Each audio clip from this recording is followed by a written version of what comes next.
Ассаляму алейкум ва рахматуллахи ва баракатух. Мир вам и благоденствие Всевышнего Творца, дорогие братья и сестры.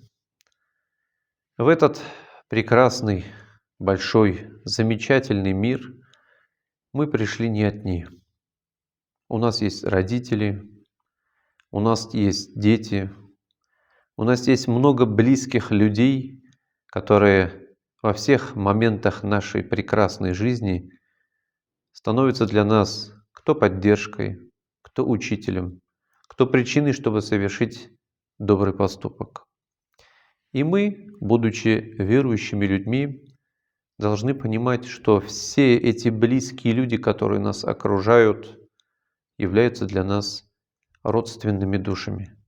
И особенно наш пророк Мухаммад, мир ему и благословение Всевышнего Творца, сказал, что самыми близкими к вам являются ваша семья, ваши родители, ваши дети, супруг, кто бы там рядом с нами не жил из двоюродных, троюродных, или даже если они будут жить далеко от нас, все они являются нашими близкими.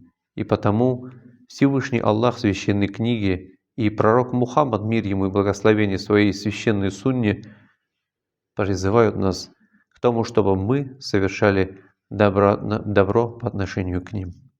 И сегодня я хотел бы остановить свое внимание на самом ценном, что человек после себя может оставить, а именно о его детях, о тех прекрасных сыновьях и дочерях, которые мы можем в этом мире с вами воспитать. Потому что пророк Мухаммад, мир ему и благословение Всевышнего Аллаха, сказал: нет ничего более лучшего, чем праведный ребенок, оставленный после себя в этом мире. Как известно, на тот мир никто из нас еще не спешит. Все хотим мы пожить в этом мире. И поэтому, живя сейчас рядом с нашими детьми, рядом с нашими прекрасными сыновьями и дочерями, мы должны уделить им особое внимание.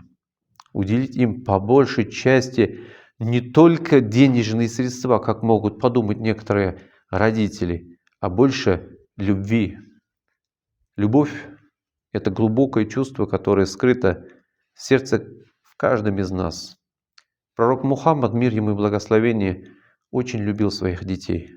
И когда он видел тех людей, которые не могут каким-то образом выразить свои чувства по отношению к тем детям, которым им даровала их супруга, он удивлялся этим мужчинам, он удивлялся этим женщинам, говоря, что Всевышний сотворил из любви.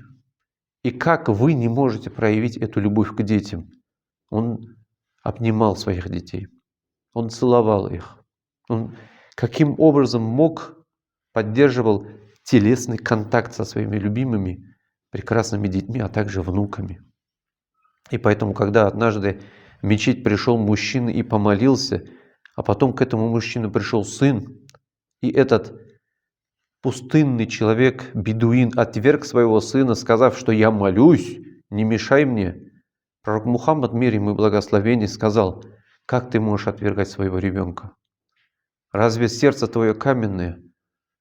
Эти слова прозвучали из глубины души нашего пророка Мухаммада. Ведь он удивлялся, почему некоторые люди могут так относиться к своим детям. Поэтому любовь и ласки к нашим детям – это главное, а не подарки, а не красивые одежды, а не какие-то там большие приобретения. Нет, любовь и ласка. Что самое главное ждут от нас наши дети. Во-вторых, хотел бы сказать, что наши дети ждут от нас веры. Веры в то, что у них все получится. Чтобы мы верили в них, чтобы мы поддерживали их, чтобы мы были наставниками наших детей, а не какой-то там телевизор, не какой-то там интернет, не какой-то там ТикТок. Этот ребенок с этими большими глазами смотрит именно на вас, дорогой родитель.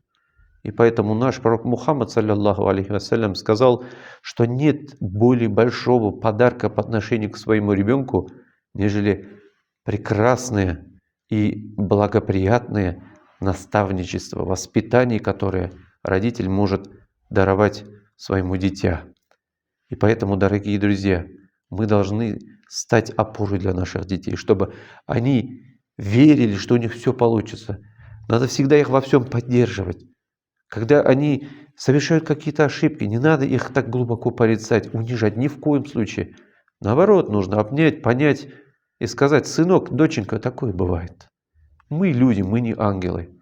У всех такое происходит, поэтому сопереживание, просто человеческое понимание является одним из важнейших пунктов, которые должны присутствовать в воспитании наших детей и которые наш пророк Мухаммад, мир ему и благословение Всевышнего Аллаха, проповедовал и доводил до людей, до жителей пустыни, которые привыкли относиться к детям как к рабам. Он говорил, что дети не рабы ваши. Он доносил до них, что дети – это благодать Господа. Это величайший подарок, который порой некоторые люди могут и не осознавать, а лишь при старости, при дряхлости могут понять, что в свое время допустили такую большую ошибку в воспитании детей и поэтому лишены в старости их помощи. Поэтому будут лишены в могиле их молитв, их благих слов.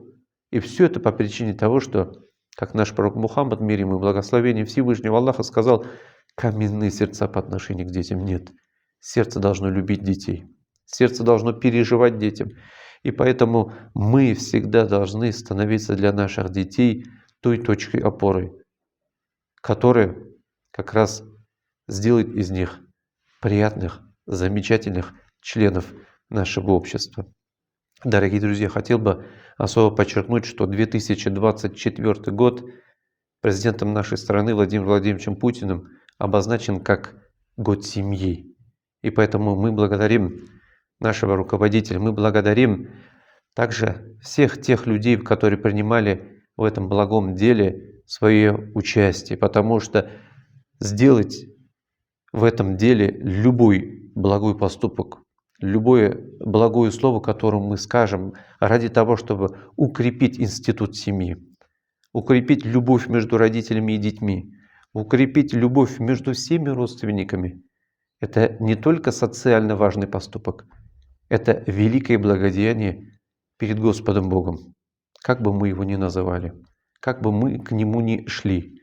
И поэтому пусть Всевышний Господь, Творец, даст каждому из нас почувствовать радость семьи, радость быть родителем, радость быть ребенком, радость ощущать себя членом большой, прекрасной, замечательной семьи. И пусть Всевышний Господь дарует нашей стране благодать на этом великом пути.